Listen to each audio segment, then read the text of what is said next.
Okay, this week's Raw was kind of a mixed bag. You had some pretty solid matches that ended, ironically, in DQs, and you had what seemed like a lot of promo time. Opening began with John Cena actually being visibly upset that he lost to Laurinaitis. He wasn't that upset when he lost to The Rock, and that was a much bigger match in overall terms of, grandeur. So then, Laurinaitis came out and rattled off his list of injuries. I watched this night with my wife, who's not a occupational therapist, and she was like, okay, so if he has all these injuries, one, he wouldn't be on a crutch. Two, if he can only use one of his arms, how is he holding a crutch and a microphone at the same time? Then Show came out and more or less said that he beat up John Cena because we didn't show him sympathy. It was good, heel show. Probably, yeah, it was actually really decent. Yeah, I'm looking forward to that. And then Otunga came down, got the crap beat out of him by John Cena, which then led to Titus O'Neil, Darren Young, Curtis Hawkins, and Tyler Rex. The future Endeavored squad came down and they attacked him. And then Sheamus made the save, which then led to the main event of the night, which was a 3-on-2 handicap lumberjack match. Okay. Other match we had, got to see Orton and Del Rio. Actually a pretty solid match. These two actually seem to have a really good amount of chemistry. I also trying to figure out, thinking about it, Orton is on SmackDown and Del Rio, isn't he also on SmackDown or is he on Raw? That's the problem with the brand extension and the Super Show, is you see matches from people who are on SmackDown, but that match of course ended in DQ when Jericho showed up and relentlessly attacked Orton. Jericho Orton, good feud. Seems like it makes lots of sense. Jericho then said that he was the best in the world at what he does. I guess what he does is not win pay-per-view matches, because he hasn't won a single pay-per-view match since he came back. Again, solid feud. I don't know if it's really going to go anywhere, but, it could be a really solid feud. Before that happened, Santino Marella attacked Ricardo Rodriguez. Okay, not bad, a decent amount of kind of comedy to it. Didn't really ruin that much. Not bad. Daniel Bryan came down and talked about, how he made Punk tap last night, which he did. He made that the pay-per-view, which then made Punk to come down. And I'm looking for these two having probably the feud of the summer. Period. Just period. Which then led to Kane, Daniel Bryan, which was kind of a way to kind of make things even from the attack that Punk got from Kane on SmackDown the previous week. And of course, Punk channeled a little bit Eddie Guerrero and kind of inadvertently got Daniel Bryan get the crap beat out of him by Kane wielding a steel chair. Snuck in the ring, put the Anaconda Vice on him, made him tap. They made fun of the yes chants. Pretty solid stuff, but again, as you can tell, we're 3 matches in and 2 of them ended in DQ. Kelly Kelly took on Beth Phoenix. Beth Phoenix, of course, fresh off her loss last night.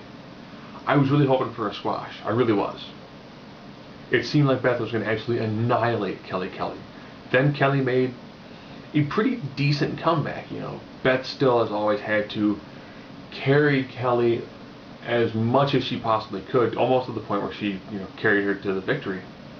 And then in the end, Beth, couple brutal moves, got the 3 count. Good. They need to now, since Beth has lost the majority of her pay-per-view matches that she's had so far this year. She's lost to Maria Menounos and Kelly Kelly. She lost to one of the Bella twins. She also lost to Layla. I mean, there's a lot of... She needs to go back to a path of dominance before they're going to have her face Layla again. She needs to tear through opponents to set up an actual good, solid feud between those two. But ironically, that was a really solid women's match. So now we're getting pretty close to when being the main event. which was Sheamus and Cena with the ring surrounded by heels taking on Swagler and Tensai. Good to see Tensai back in. Tensai got busted open, I'm assuming from when he does headbutts, since his standard headbutt is to headbutt his own hand while holding the opponent. I think he hit himself like right here with his own knuckle because he's busted open and bleeding. This match made Sheamus look like $1,000,000. Sheamus took a 3-man beatdown throughout most of the match.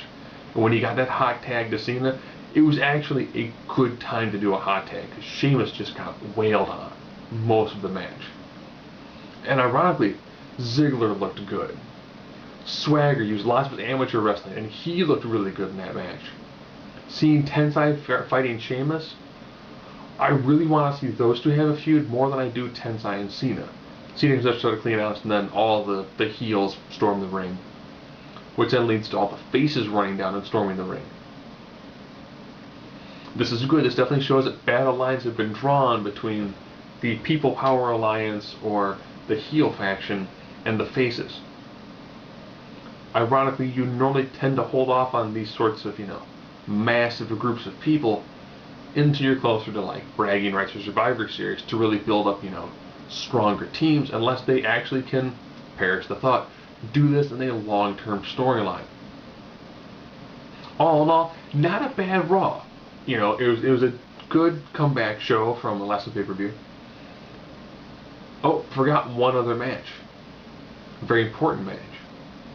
Christian, who came back last night to pay-per-view, became the IC champion, and therefore allowing Cody Rhodes to transition up to main event status. Came back as face Christian. So face Christian took on Jinder Mahal. Pretty solid match. Face Christian is going to do some wonderful things over on SmackDown. And he also mentioned that on July 23rd, Raw will go to 3 hours. I've been reading that might become a permanent thing. If Raw goes to 3 hours, I want to see 2 to 3 more matches at least. Because tonight in 2 hours, John Cena had a match. John Cena and Sheamus had a match. Orton had a match. Christian had a match.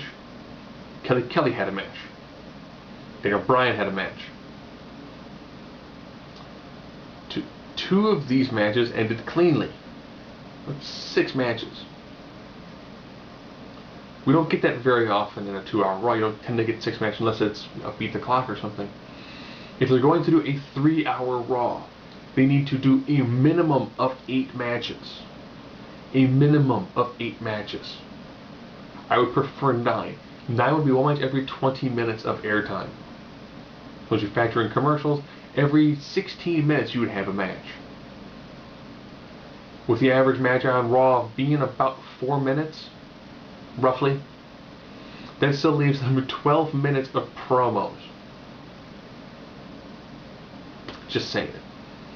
All in all, I like the ending. I like seeing Christian back as a face. I think the Daniel Bryan Punk feud is going to be fantastic. Jericho really needs to say something more than he's the best at everything that he does if he hasn't had a successful feud yet. And I definitely will be looking forward to this. I had to do a draft putting Tensai over on SmackDown because Tensai Sheamus seems like that one's actually got some legs to it.